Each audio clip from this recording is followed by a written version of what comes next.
దేవునికి స్తోత్రములు. అందరూ బాగున్నారండి. దేవాతి దేవుని యొక్క మహాకృప మన బ్రతుకుల్లో ఎడతెగని మేలులు చేయుచున్నందుకే ఆయనకి కోట్లాది స్తోత్రాలు. ఎంతో నమ్మదగిన దేవుడు. ఈరోజు దేవుని వాగ్దానం ఇర్మియా గ్రంథము 17వ అధ్యాయము 9వ వచనం. హృదయము అన్నిటికంటే మోసకరమైనది, అది ఘోరమైన వ్యాధి గలది, దాన్ని గ్రహింపగలవాడు ఎవడు? ఎంతో అద్భుతమైనటువంటి వాగ్దానమో చూడండి.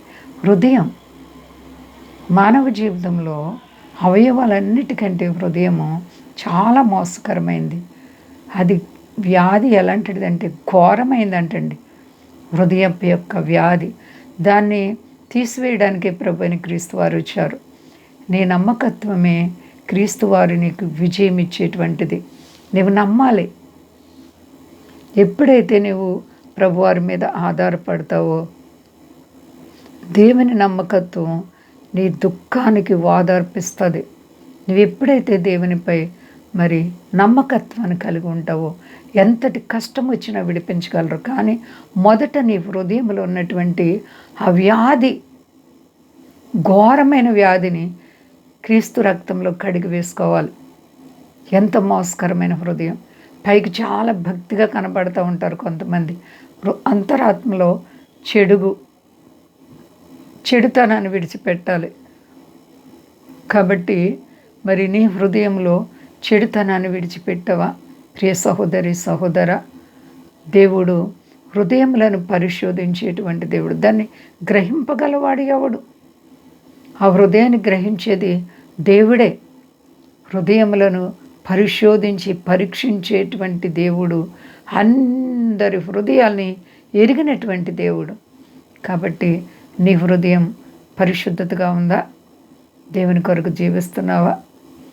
దేవుని యందు నీవు నిరీక్షణ ఉంటే నీ దుఃఖంలో నుంచి బయటకు వస్తావు, నీ కష్టంలో నుంచి బయటకు వస్తావు, నీ బాధలో నుంచి విడుదల పొందుతావు.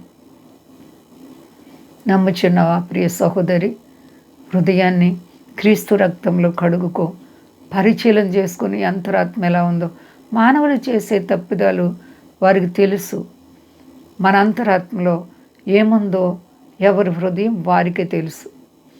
అయితే మనము సరి చేసుకోవాలి. దేవుడు అందరి హృదయాలు ఎరిగిన దేవుడే, కానీ మనం కూడా మన జీవితం గురించి ఎరిగిన వారమే. ఏ తప్పిదాలు ఉన్నాయో, ఏ మోసాలు ఉన్నాయో, ఎలాంటి జీవితాన్ని కలిగి ఉన్నారో ఎవరి హృదయం వారికి తెలుస్తుంది. కాబట్టి హృదయాన్ని దిద్దుకోవాలి.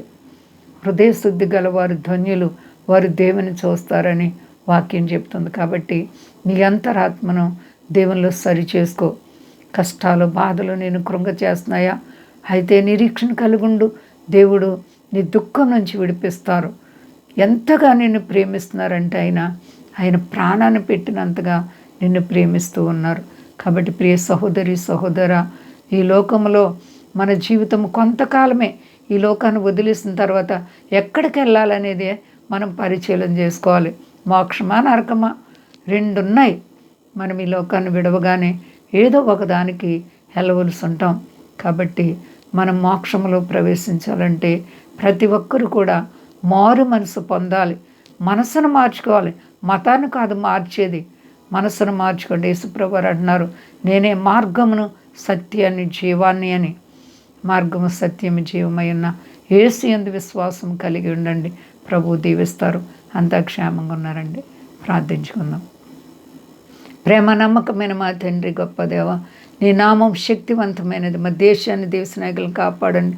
మీ దాసులను కాపాడండి. సర్వ ప్రపంచంలో నాయన నీ కొరకు జీవించి నీ భక్తులను ఆదరించి సమస్త దేశాలని, సమస్త ప్రజలను కాపాడండి నాయన. శాంతి భద్రతలు ఇవ్వండి ప్రభువా. అనేక ప్రాంతాలు భయంకరమైనటువంటి అలజడులు కనబడుతున్నాయి నాయన. అయ్యా నీ కాపుదలి ప్రభువా, సమస్తానికి అధిపతి నాయన. శాంతిమూర్తి నీకు స్తోత్రాలు. అలాగే విదేశ స్వదేశాల బిడ్డలను కాపాడండి, ప్రయాణికులను కాపాడండి, సర్వ ప్రజలను కాపాడండి. కష్టాలు, బాధలు, రుణాలు, ఆర్థిక పరిస్థితులను ప్రతి ఒక్కరికి యేసు నామంలో విడుదల కలుగును గాక. అందరికీ క్షేమాన్ని ప్రభువా. యవన బిడ్డలకు మంచి భవిష్యత్తు ఇవ్వండి తండ్రి. అయ్యా శత్రువైన సాతాను ఎవరిని ముట్టకుండా నీ గొప్ప ఆదరణ దీవెనిచ్చి మహిమ పొంది శక్తి కలిసేనామని అడుగుచున్నాను తండ్రి. ఆమెన్. అందరికీ వందనాలండి. మా కొరకు పరిచర్య కొరకు అందరూ ప్రార్థించండి. ప్రభువారు మిమ్ములను, మీ బిడ్డలు, మీ కుటుంబాలను దీవించి ఆశీర్వదించును గాక. ఆమేన్.